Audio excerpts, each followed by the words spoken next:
The so-called TPP will lower barriers, raise standards, and drive long-term growth across the region. What I know about it as of today, I am not in favor of what I have learned about it. I don't believe it's going to meet the high bar I have set.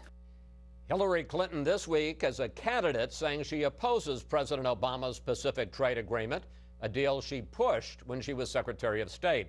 That flip coming just before the first Democratic debate on Tuesday. And we're back now with the panel. So, George, Clinton goes into this debate distancing herself from President Obama, not only on trade, but also on immigration, also on Syria, also on a key part of Obamacare. Is her apparent move to shore up her left flank against Bernie Sanders before the debate, is that smart?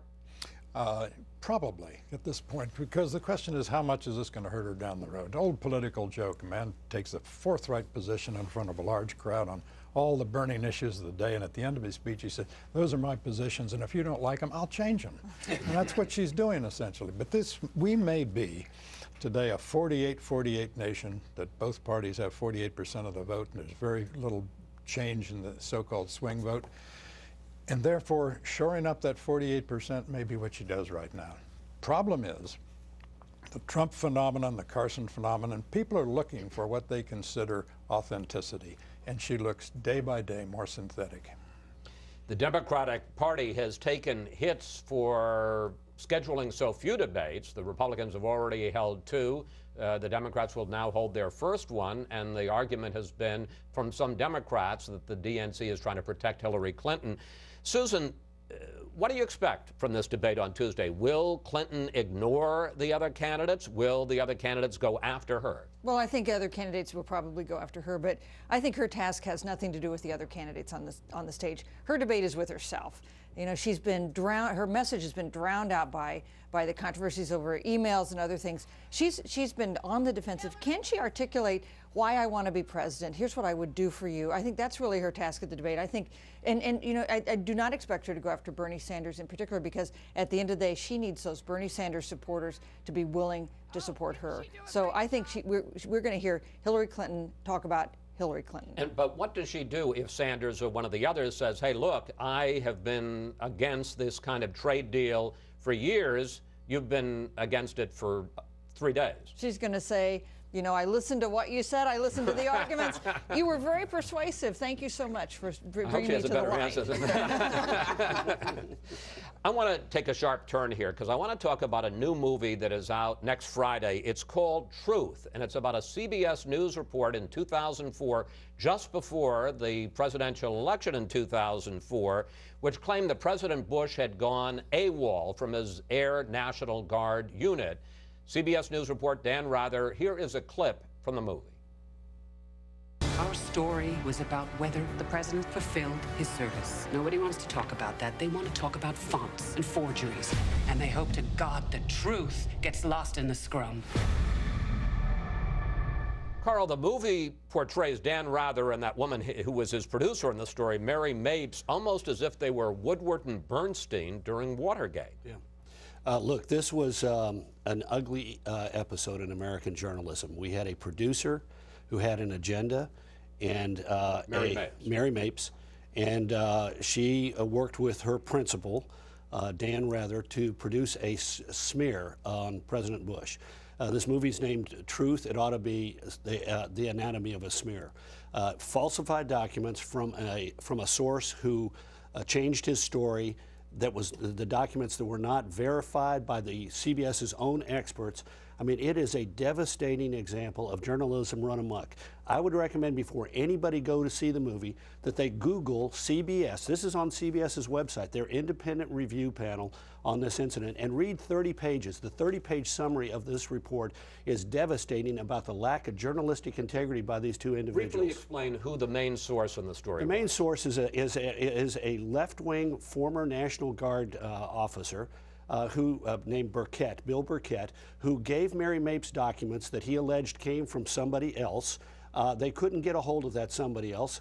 He later changed his story. What was the significance of the documents? The documents said that George W. Bush had gone AWOL, that he had refused to take a flying exam, and that he had not shown up for National Guard duty. And it turned out that the documents were typed in a font that was not available on a typewriter in the 1960s when they were supposedly done, and were forgeries. They had the wrong abbreviations. They were set up wrong. They had signatures in the wrong place.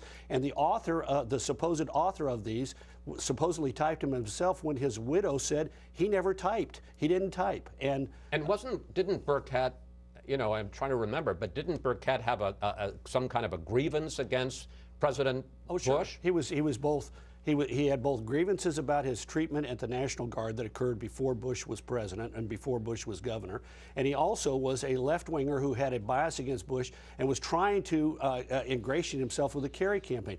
There was a tissue of lies from start to finish. The 30-page summary in the CBS report is devastating. In fact, CBS, which ran this as part of 60 Minutes, issued a statement about the movie. It's worth reading. Well, wait, don't, because I'm going to read a statement, because one of the things you got to understand, and you may be wondering what this is all about, but this is going to be a big movie. Robert Redford, Cate Blanchett, comes out on Friday.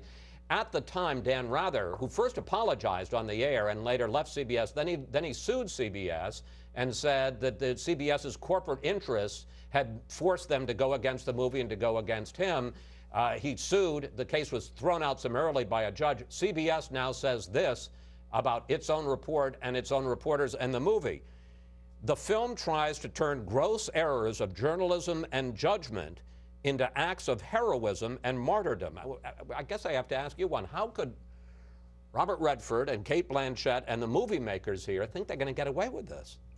Well, I don't know that they think they're going to get away with it, Chris. I think they're glorifying, they're creating heroes, and they're doing it at a time when American trust in journalism is abysmally low. People just don't trust journalism right now, and part of it, I think, is a sense that if journalism is done for corporate reasons, for ratings, or to appeal to one bias or one slant or another, and they just don't trust journalists in the way that we used to, the way that people once trusted your dad. And so what you get is, though, a situation where Karl and I don't agree on much, but let's go to the facts, and the facts are that the documents proved to be fraudulent. The fact is that Dan Rather had to apologize. And so his career was ended. So you get, well, that, you know, but people would argue, Karl, that that's the corporation protecting its corporate interest in Washington. They were fearful that Viacom had interest on the table and that George Bush and the Republicans would punish them. That's where I think it gets crazy. Baloney. Well, okay. Let me also say, you brought up my dad. I will tell you that my father ended up confronting Dan Rather at one point about this because the executive producer of CBS 2 had been fired, so had Mary Mapes, and my father said to Rather, you know what, if your team gets fired, you should quit too.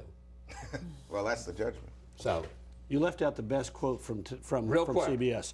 It's astounding how little truth there is in truth, says CBS. There are, in fact, too many distortions, evasions, and baseless conspiracy theories to enumerate them all. Should be renamed revisionism.